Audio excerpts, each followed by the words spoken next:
Yo, this is fucking hilarious. I got a couple of things to say about this, but this is The Studio by Seth Rogen. I think it's a TV series. I'm not sure if it's a movie or if it's actually a TV series in 2025. And they put a funny ass meme online, and I was just sitting there watching. I was dying, but here we go. Don't eat too many chocolates. Excuse me? I'll eat as many chocolates as I want, okay? Oh, yeah, no, I'm not telling you how much to eat. You changed your mind. Let's go. Party till the presentation. What are you talking about? With the shrooms. Oh, mushrooms. The shrooms and the chocolates. Bro, These are mushrooms? I really wish I Yeah, could do yeah, that's shrooms. what, it's an old school Hollywood buffet. That's why I kept saying old school Hollywood buffet. That means there's fucking drugs in the food?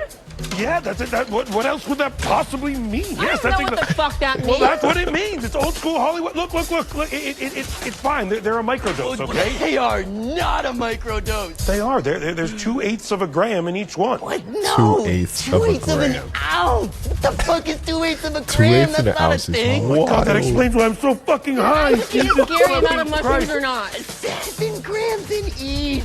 Okay. It sounds like a lot, but I had one and it explains hit why me I'm strong, so but now fucking it's very manageable. I feel okay. I think you'll be okay. I had 3. What? Oh, 3? fuck. That's too fucking many. Oh my god, dude, that's too many shrooms. Oh my god. 21 grams. Oh my god, that's a lot. Look, don't eat too many. Bro, like literally you think about it, and 20, what was it? It was 2/4 of an ounce. I mean 2/8 of an ounce. So that is an eighth plus an eighth, and that makes a quarter. 1/8 plus 1/8 equals 1/4. So 1/4, there's no such thing as 1/2. What was he saying? I'm not sure what was he saying, but he was saying like 2/8 of a gram. He was like, that makes no sense. There's no such thing as that, because once you get to a gram, you can't really break that down anymore. You could go to point 0.5, and if you put 0.5, and then okay, that's a microdose of shrooms. Usually with shrooms, you have to take like an eighth to feel anything, especially with the stuff that's out there now. But if you get an eighth of really good stuff, like you will be sent to the moon. Like you'll be good for a good, that 8-hour trip. But I've taken shrooms before, and I've only had a microdose. Like literally, it was like the stem of a shroom. I didn't even have a cap. Like May took a cap, I took a stem, and then we just smoked a little bit of weed, and we were just chilling inside of Dan's house, just relaxing, just like.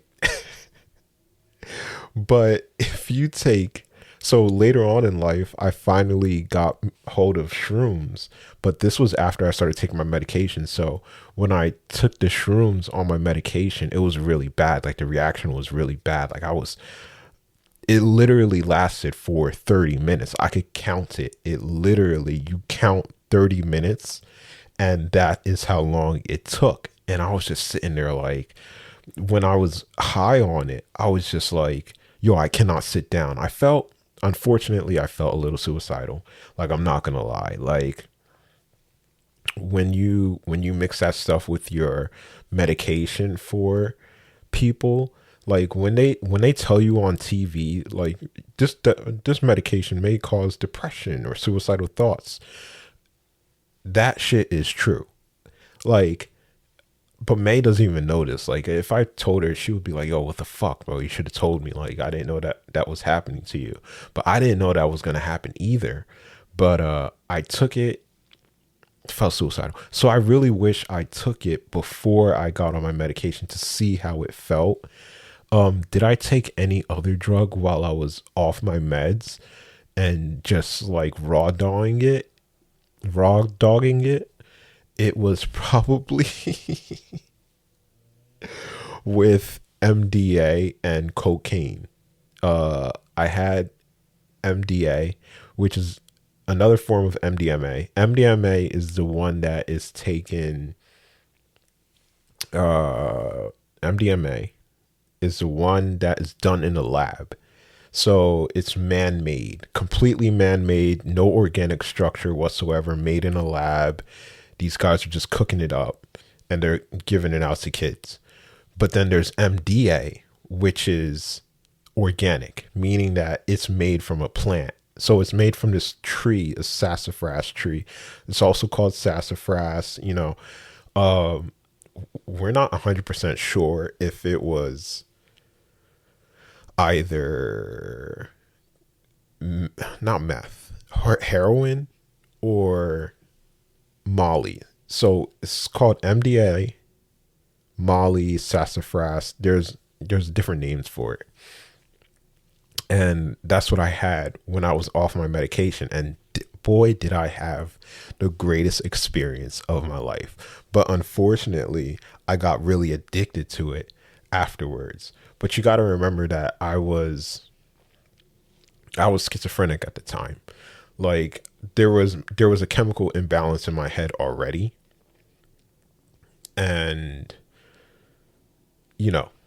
it's just like you can't do anything about it, unfortunately.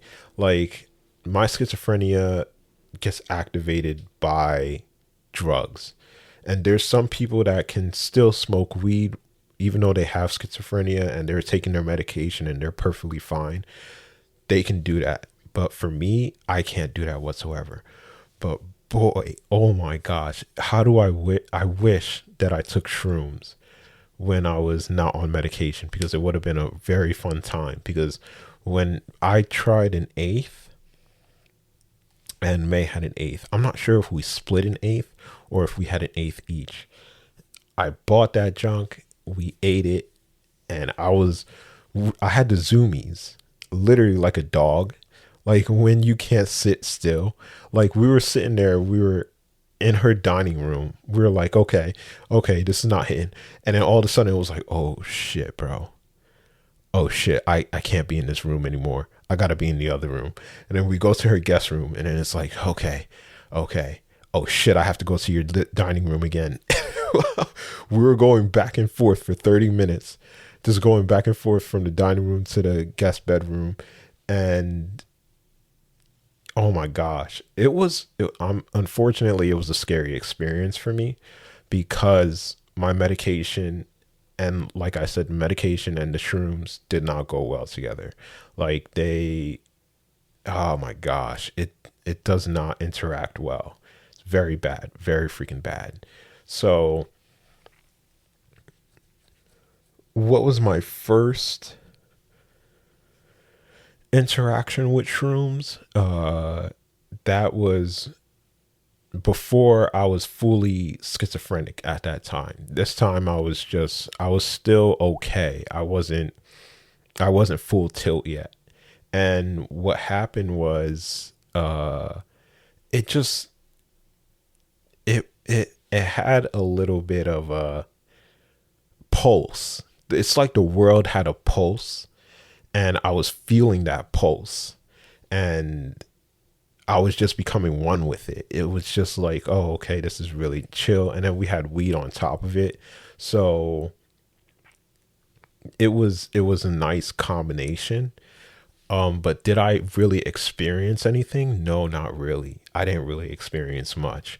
I was just sitting there like, okay, we're here. May was freaking out. I don't know. For some reason, her microdosing for her works perfectly. But for me, I was just like, whatever, dude. This is kind of weird. I was like, oh my gosh. But is it eye-opening? Yes, it is very eye-opening. But he said she took 21 grams of shrooms. You know how high she's going to be? If it's good shrooms, it'll last you for like 4 or 5 hours. But if it's bad shrooms, like the ones that I had, it'll last literally for 30 minutes or something like that. And shrooms was a whole nother level. But I've also had acid. And acid was torture. That's the best way I can explain it. Like, acid made no sense, bro. I've had acid about two two times that I can remember. The first time, let me see. The first time I had acid, I had a really bad reaction with my medication, and I couldn't do it anymore. Like, it was really bad. Like, I couldn't. It was just really bad. The second time was a little bit better. I was off my medication, so there wasn't really a bad reaction, but it did the same thing that it did before, where it kept me up all night. And it's kind of like having an itch that you can't scratch that's inside of you. And you're just like, oh my gosh, this needs to get done. Like, it was a double dose of acid. And I was by myself, and I took it by myself. Like, I didn't take it with anybody else. Thank God I didn't take it with anybody. I would have loved to taken it with Kirsten. Like, if Kirsten was there and we both did acid, that shit would have been awesome. That shit would have been awesome. Like, I'm telling you, these people don't think that you think about them. They don't think that. They think that you are just going through life perfectly fine, and you're really struggling. You know what I mean? Which is why I make these little podcasts and I record as much as possible. Like, this is going to be the third, fourth, fourth recording today. And they're all going to have dates on them. I'm not sure if I'm going to keep putting the time, but the time will probably help out. But people need to understand that they're important too. And I just hope that people understand that. And I want to help them get to that point where they're like, I could record too. I can do that too. Like, his stuff is not that great, but he still records. Like, why does he do it? Where does he get that passion from?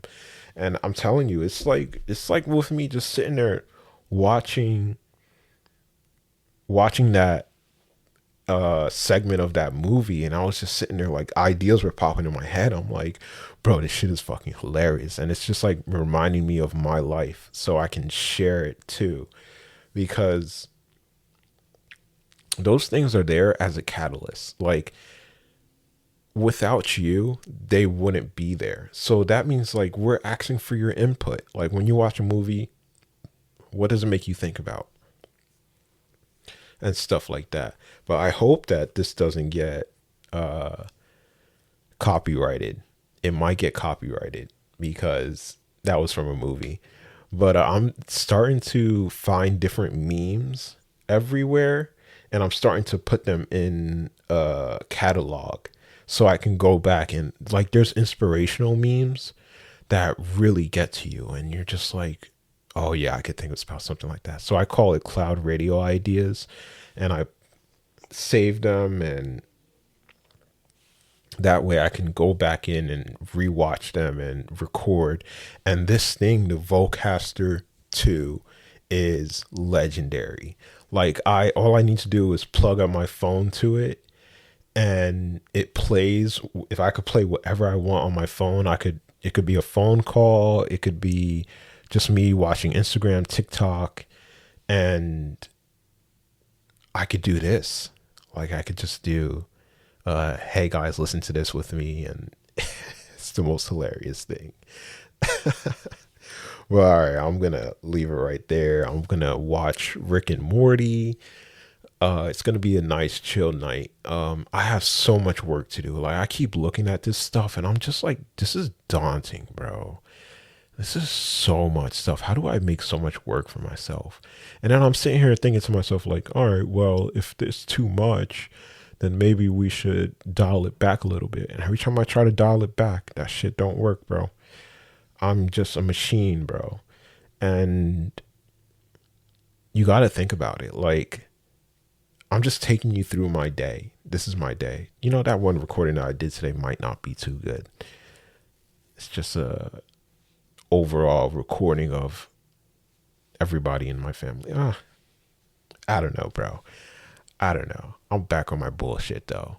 I'm going to edit this, and then I'm going to save it. And then that's just one other thing that I have to update and record, bro. Oh my gosh. This is so crazy. All right, guys. I'm going to call this a good one. All right. you guys have a great time. Hopefully you listen to this and you're just like, bro, you know Abram's famous right now? It's like, how did he do it? And he's like, bro, he just started recording. Like, that's all he started doing. He just started recording himself. That's how I want it to be, bro. And then people will be like, well, I can do that too. Because the people that I'm trying to look out for are the homeless people. Like, you don't understand how close to homelessness I am in. And I fight every day. I fight with my sister. I fight with my mind. Like, every day it's just like, I feel like I'm doing something. And even though I'm spending money doing it, like, you can't dismiss my ideas and my experience. Like, you haven't experienced what I've experienced, which is why I get really mad at Belinda. And I'm like, bro, you don't understand. You really don't understand. But hey, what can be done? So hopefully you guys listen to this, and then it's 15 years into the future and you're like, bro, that's Abram. Like, everybody's seen that kid at one point or another. Like, that's Abram, bro. He's been fighting since he was freaking 30 years old, since he was 22 and got diagnosed with schizophrenia, and was like, bro, this is bullshit. I'm going to work my ass off and find a way to make myself famous. And you're going to listen to this and be like, yo, bro, he was really trying. Like, oh my gosh, I have so many ideas, but I'm kind of, I don't know how to implement them. Like, I want to make a GoFundMe account because I want to be able to pay for the stuff that I need. And, you know, like, the one thing that I'm worried about is like my SoundCloud. What happens if I go to jail or something like that? I don't plan on going to jail. Of course not. But what happens if I do? Like, how will people listen to my shit? And that's how these people are, yo. They break you down. They literally break you down. They get rid of everything. Like, if they get on this computer, I like Apple, but I'm pretty worried about it because what if the police gets into my computer? They're going to start deleting everything, bro. Everything. And I don't have time for that shit, bro. I don't have time for that shit. Like, they will take your stuff. They will try to break into it. And if they do break into it, they're just going to rape your shit. It's fucked up. Well, that took a dark turn. We were talking about drugs. Now we're talking about police. So fucked up. All right. Peace out, guys.